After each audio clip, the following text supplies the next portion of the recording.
नमस्कार, आप देख रहे हैं इंडिया टीवी। आपके साथ हूं मीनाक्षी जोशी। बुलेटिन की शुरुआत कर रहे हैं ज्ञानवापी केस से जुड़ी हुई खबर के साथ। काशी की ज्ञानवापी मस्जिद विवाद में कोर्ट का फैसला तो आ गया, लेकिन फैसले के बाद एक नया ट्विस्ट भी आ गया है और ये ट्विस्ट लाए हैं हैदराबाद वाले भड़काऊ भाईजान ओवैसी। असदुद्दीन ओवैसी ने इस पूरे केस को काशी कॉरिडोर से जोड़ दिया है और विवाद में वक्फ का एंगल लेकर आ गए हैं। ओवैसी ने दावा किया कि काशी कॉरिडोर के लिए मुसलमानों से जमीन की अदला बदली की गई। जमीन वक्फ बोर्ड के कंट्रोल में है, यानी काशी कॉरिडोर के लिए जमीन की डील वक्फ बोर्ड से हुई डील मानी जाएगी और नियमों के तहत वक्फ बोर्ड की जमीन पर सिविल कोर्ट फैसला नहीं दे सकता। ओवैसी के इस दावे के बाद ज्ञानवापी विवाद पर अब एक नई लड़ाई शुरू हो गई है। ओवैसी ने जो दावा किया है उसे पॉइंट टू पॉइंट समझाया। ओवैसी के मुताबिक ज्ञानवापी की जमीन की अदला बदली हुई। जमीन का यह एक्सचेंज काशी कॉरिडोर के लिए किया गया। प्लॉट नंबर 93 और 94 को एक्सचेंज किया गया। ओवैसी के मुताबिक प्लॉट एक्सचेंज के रजिस्टर्ड डॉक्यूमेंट्स मौजूद हैं। एक प्लॉट लेकर उसके बदले में दूसरा घर दिया गया और जमीनों की यह अदला बदली अंजुमन इस्लामिया मसाजिद कमेटी से हुई। देश की सभी बड़ी मस्जिद कमेटियों की तरह मसाजिद कमेटी भी वक्फ बोर्ड के कंट्रोल में है। अब ओवैसी कह रहे हैं कि एक्सचेंज तो मालिक से ही होता है। ज्ञानवापी की जमीन वक्फ बोर्ड की है। कई सरकारी दस्तावेजों के मुताबिक ज्ञानवापी की जमीन वक्फ बोर्ड की जमीन है।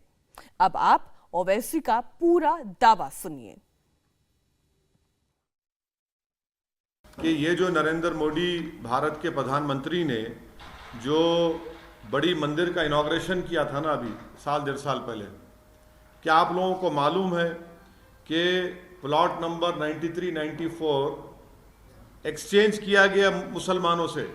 आप अयोध्या की बात कर रहे हैं? नहीं, इसकी बात कर रहा हूं मैं। इसी काशी की मंदिर की बात कर रहा हूं। प्लॉट नंबर 93, 94 को मुसलमानों से एक्सचेंज किया गया। एक प्लॉट लेकर दूसरा घर दिया गया। तो जब एक्सचेंज होता है तो मालिक से होता है ना। मालिक से एक्सचेंज कर रहे हैं और आप आज ही ऑर्डर आ रहा है। ये जो प्रधानमंत्री ने जो इनॉग्रेशन किया, जो पूरे उसको बताया कि मॉडर्नाइज किया गया, उसको तोड़ा गया, बनाया गया, एक्सचेंज हुआ है प्रॉपर्टी का। अब इसको क्या बोलेंगे? और उसके एक्सचेंज के रजिस्टर्ड डॉक्यूमेंट्स हैं कि 1883, 84 का खसरा है, जिसमें लिखा गया प्लॉट नंबर 9130। ये प्लॉट नंबर 9130 है। उसमें उर्दू में लिखा है कि मकबूज़े अहले इस्लाम मस्जिद। तीसरी बात आप देख लीजिए कि ये जो है प्लॉट नंबर 9130 26 फरवरी 1942 को वक्फ का गजट इशू हुआ था। 1942 को 1942 26 फरवरी वक्फ गजट इशू हुआ था कि ये मस्जिद वक्फ है। दूसरा एक केस हुआ था 1936 का, जिसका दीन मोहम्मद वर्सेस स्टेट। 1937 में जजमेंट आया। जजमेंट में कहा गया कि मस्जिद के नीचे की जमीन, घर नॉर्थ और साउथ पे पूरा वक्फ है। अब इससे बड़ा आपको मैं 3 सबूतें दे रहा हूं। अब आपने ओवैसी की दलीलें सुन ली हैं। ओवैसी ने अपने बयान में मुख्य रूप से 4 दावे किए। इनका पहला दावा तो यही है कि मुसलमानों से क्योंकि जमीन की अदला बदली हुई है, इसलिए जमीन पर मालिकाना हक वक्फ बोर्ड का ही बनता है। और दूसरा दावा भी यही कहता है कि जमीन पर वक्फ बोर्ड का मालिकाना हक है। ओवैसी का तीसरा दावा यह है कि वक्फ बोर्ड का मालिकाना हक होने के समर्थन में कई सारे दस्तावेज मौजूद हैं। और चौथा दावा यह कि वक्फ बोर्ड की जमीन की सुनवाई सिविल कोर्ट में नहीं हो सकती। ओवैसी की दलीलें केवल दलीलें भर नहीं है, ये भावनाएं भड़काने का काम भी कर रही हैं। ओवैसी ने जिला जज के फैसले को अस्थिरता लाने वाला जजमेंट कह दिया है। कई भड़काऊ गतिविधियों के आरोपी रजा एकेडमी के अध्यक्ष ने इस फैसले को सरकार के दबाव में लिया गया फैसला कहा है। इससे देश में अब बहुत सी चीजें शुरू हो जाएंगी। हर कोई जाकर ये कहेगा कि नहीं नहीं, 15 अगस्त 1947 से पहले से हम यहाँ पर थे, तो फिर 1991 का जो places of religious worship act है, वो तो उसका मकसद ही फेल हो जाता है। क्योंकि 91 का एक्ट इसलिए बनाया गया था ताकि इस तरह के कॉन्फ्लिक्ट जो है वो हमेशा के लिए ख़त्म हो जाए। ऐसा लगता है कि फिर अब ये लिटिगेशन शुरू हो जाएगा इन तमाम इश्यूज़ के ऊपर और हम दोबारा 80 और 90 के दहे में वापस जा रहे हैं। फिर इससे अगर खुदा ना खास्ता अगर हम 80 और 90 के दहे में वापस चले जाएंगे तो ये हर जगह पर एक डिस्टेबलाइजिंग इफेक्ट पैदा हो जाएगा। देखिए, इस किस्म के जो फैसले आते हैं, छोटी कोर्ट ने जो फैसला किया है, ये जाहिर है कि ऊपर से इशारा हुआ है या इशारा हुआ होगा कि इस किस्म का फ़ैसला दिया जाए, इस वजह से ये फ़ैसला आया है। वरना एक मरतबे कानून बन जाने के बाद फिर इस किस्म का फ़ैसला आना, जबकि 91 में कानून पास हो चुका है, फिर उसके बाद इस किस्म का फ़ैसला आना बहुत ही अफसोसनाक बात है। लेकिन सर, कोर्ट ने कहा तो क्या आप उस कोर्ट के फैसले को मानेंगे? क्योंकि कोर्ट ने साफ तौर पे कहा है। कोर्ट के फैसले को मान के तो आज हम लोग यहाँ पर पहुँच गए हैं। कभी आस्था के नाम पर फैसला दिया जाता है, इंसाफ के नाम की चीज़ कहाँ रही? मुस्लिम पक्ष चाहे जो दावे करे, हिंदू पक्ष सबूतों के आधार पर यह दावा करता है कि काशी में मंदिर तोड़कर मस्जिद का निर्माण किया गया। हिंदू पक्ष ने एक फोटो दिखाकर यह दावा किया कि ज्ञानवापी कैंपस में मंदिर के गर्भगृह का दरवाजा था जिसे बंद कर दिया गया। दावा यह भी है कि वजू खाने में शिवलिंग को दबाकर रखा गया। नंदी का मुंह हमेशा शिवलिंग की तरफ होता है। काशी में भी नंदी का मुंह जिस तरफ है उधर वजू खाने में शिवलिंग मिला है। सर्वे में मंदिर की दीवारों पर त्रिशूल के निशान पाए गए, यानी कि मंदिर तोड़कर मस्जिद बनाई गई। हिंदू पक्ष अब कैंपस में कोर्ट से पूजा करने की मंजूरी मांगेगा, लेकिन all India Muslim personal law board इसका विरोध कर रहा है। कोर्ट ने बात कही है कि नवंबर 1993 तक हमारा ऐसा कहना है कि वहाँ पूजा चलती चली आ रही है, इसलिए प्लेसेस ऑफ वर्शिप एक्ट का यहाँ पे बार नहीं है, क्योंकि स्पेसिफिक प्लीडिंग है और इसीलिए प्लेसेस ऑफ वर्शिप एक्ट का आर्गुमेंट उनका रिजेक्ट किया गया है। और ये बात आपके चैनल के माध्यम से मैं समझाना चाहता हूँ for the sake of clarity कि नवंबर 1993 तक व्यास जी वहाँ पे तहखाने में पूजा करते चले आ रहे थे और उन जगहों पे पूजा होती रहती थी, लॉर्ड हनुमान की, लॉर्ड गणेश की, आदि विश्वेश्वर की, श्रृंगार गौरी की। तो वो स्थान हमें वापस चाहिए। हमने कोई कब्जा नहीं मांगा है, हमने अपने पूजा का अधिकार वापस मांगा। क्या लग रहा है आगे की क्या प्रक्रिया होगी? आपने हालांकि पहले ही कह दिया था कि कार्बन डेटिंग और बाकी डिमांड। मैंने आपके सामने बात रखी है, कार्बन डेटिंग की मांग शिवलिंग की, साथ ही साथ वो दीवार तोड़वाने की बात, वजू खाने की और कमीशन की कार्रवाई को पुख्ता करने की बात, एविडेंस लीड करने की बात, वो सारे काम हम प्रोफेशनल ढंग से आगे करते रहेंगे। दोनों पार्टीज अपनी अपनी बातें रखेंगी और जो मस्जिद की साइड है वो भी अपनी दलीलें पूरी ताकत के साथ रखेंगे। और आज से नहीं बल्कि सैकड़ों सालों से मस्जिद में नमाज होती आ रही है, वहाँ पे मस्जिद कायम है और लोग वहाँ नमाज अदा कर रहे हैं और आज भी नमाज अदा हो रही है, इसमें कोई भी शक व शुबहे की गुंजाइश नहीं है।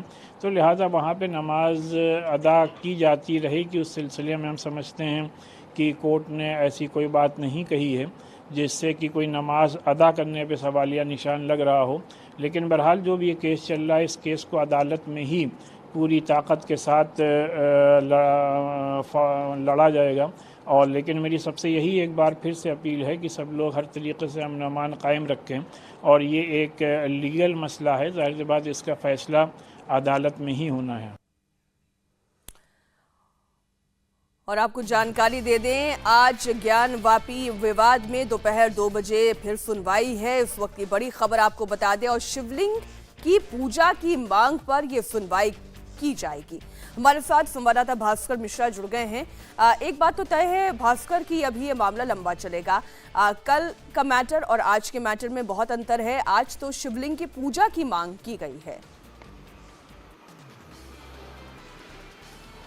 देखिए, किरण सिंह, जितेंद्र सिंह विसेन की जो पत्नी हैं, उनके द्वारा एक याचिका डाली गई थी जिसमें ये कहा गया था कि सर्वे के बाद वजू खाने में तथाकथित जो शिवलिंग मिला है उस पर पूजा अर्चना का अधिकार उनको मिले। और ये केस फास्ट ट्रैक कोर्ट में ट्रांसफ़र कर दिया गया था और उसमें भी 7/11 को लेके, यानी ये याचिका मेंटेनेबल है या नहीं, उसको लेके सुनवाई आज से शुरू होगी और आज 2 बजे इसकी सुनवाई होने वाली है। तो ये कह सकते हैं कि जैसे ही सर्वे हुआ था और उसके बाद रिपोर्ट आई थी और बहुत सारे हिंदू मंदिर होने के निशान मिले थे, उसके बाद एक के बाद एक कई याचिका डाली गई थी। उसमें सबसे पहले ये याचिका थी कि पूजा अर्चना का अधिकार इनको मिले। एक चीज़ और आपको बताना चाहूँगा कि जितेंद्र कुमार विसेन जो हैं, जो मेन याचिका है 5 महिलाओं की, उसमें रेखा सिंह वाला जो मामला है उससे भी वो जुड़े हुए हैं।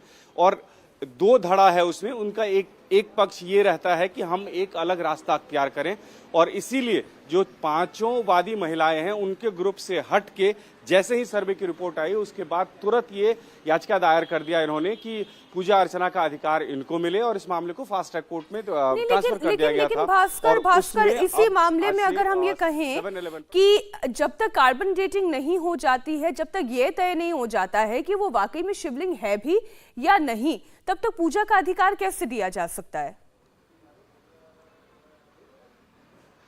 देखिए, ये बात सबको पता है, जितेंद्र सिंह बिसेन को भी पता है और बाकी जो याचिका डाल रहे हैं उनको भी पता है, लेकिन सबको इसके साथ ये भी पता है कि आज न कल इसमें शायद सर्वे हो और उसके बाद अगर ये स्टैब्लिश हो जाए कि वो शिवलिंग है तो सबसे पहले याचिका इनकी होगी और सबसे पहला अधिकार इनका होगा। इस लिहाज से कई याचिकाएं डाली गई, तमाम अलग अलग पक्ष के लोग सामने आ गए।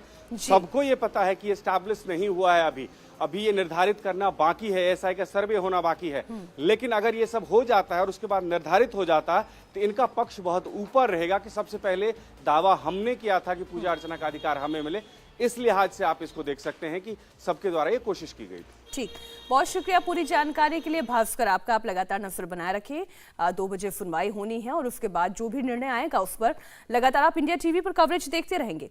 काशी पर सुनवाई का फैसला तो आ गया, लेकिन आज बारी मथुरा की भी है। मथुरा के श्री कृष्ण जन्मभूमि केस में आज सुनवाई होनी है। ये सुनवाई कोर्ट कमिश्नर नियुक्त करने की मांग पर होगी। मथुरा के जिला जज की अदालत में सुनवाई होनी है। जिला जज की अदालत रिवीजन याचिका पर सुनवाई करेगी। ये रिवीजन याचिका महेंद्र प्रताप सिंह की तरफ से लगाई गई है। अब हिंदू पक्ष की मांग क्या है वो आपको बता दें। श्री कृष्ण जन्मभूमि परिसर का सर्वे हो, पहली मांग तो यही है। इस मामले में कोर्ट कमिश्नर की नियुक्ति की जाए। मथुरा केस में वर्शिप एक्ट लागू नहीं होता, ज्ञानवापी जैसा ही ये मामला है। श्री कृष्ण जन्मभूमि का केस भी उसी तरीके से सुना जाए। काशी की तरह इसकी भी वैसे ही सुनवाई हो। सुनवाई से पहले मथुरा केस के याचिकाकर्ताओं का बड़ा बयान भी सामने आया। मथुरा केस के याचिकाकर्ता ने कहा कि वो कोर्ट में ज्ञानवापी पर फैसले की कॉपी जमा करेंगे और मांग करेंगे कि ज्ञानवापी जैसा आदेश मथुरा में भी आए, क्योंकि मथुरा पर भी वर्शिप एक्ट लागू नहीं होता है। और हम पहले दिन से ये कहते रहे हैं कि वहां पर प्लेसेस ऑफ वर्शिप एक्ट 1991 का कोई मतलब नहीं है, क्योंकि प्लेसेस ऑफ वर्शिप एक्ट के 4A सेक्शन को देखेंगे तो उसमें साफ कहा गया है कि अगर किसी प्रॉपर्टी में लिटिगेशन चले हो तो ये अप्लाई नहीं करेगा। ये फैसला अभूतपूर्व है और मथुरा श्री कृष्ण जन्मभूमि पर भी ये प्लेसेस ऑफ वर्शिप एक्ट 1991 का मामला अप्लाई ही नहीं करेगा। उसकी सर्टिफाइड कॉपी अभी हमने वहाँ से मंगा रहे हैं, उसकी सर्टिफाइड कॉपी हम कोर्ट पे दाखिल करेंगे और कोर्ट को माननीय न्यायालय को सब तथ्यों से अवगत कराएंगे कि ऑलरेडी सेम कोर्ट ने बनारस में इसमें ऑर्डर पास कर दिया है और केस को मेंटेनेबल माना है, पोषणीय माना है। तो 7 रूल 11 की एप्लीकेशन का यहाँ कोई वर्चस्व नहीं बनता है, कोई मतलब नहीं बनता है और इमीडिएटली केस चलने चाहिए, इनकी प्रोसीडिंग चालू होनी चाहिए, क्योंकि मुस्लिम पक्ष चाहता है कि उनकी प्रोसीडिंग किसी भी हालत में चालू ना हो, क्योंकि उनके पास कोई सिंगल डॉक्यूमेंट नहीं है, किसी तरह के कोई सिंबॉलिक एविडेंस नहीं है। तो वो चाहते हैं कि इसमें हिंड्रेंस पैदा हो, लेकिन अब स्थिति बिल्कुल क्लियर हो गई है, मामला बिल्कुल साफ हो गया, दूध का दूध पानी का पानी हो गया और स्थिति अब यहाँ आ गई है कि ये केस ट्रायल सब जितना मथुरा का श्री कृष्ण का जन्मभूमि का मामला हो या काशी विश्वनाथ का मामला हो, ये केस दोनों मेंटेनेबल हैं और चलेंगे केस। इससे ये स्थिति क्लियर हो गई है और हम यहाँ इसकी कॉपी दाखिल करने जा रहे हैं। इंडिया टीवी हर वक्त हर जगह डाउनलोड करने के लिए सर्च करें India TV news Google play store या ऐप स्टोर पर।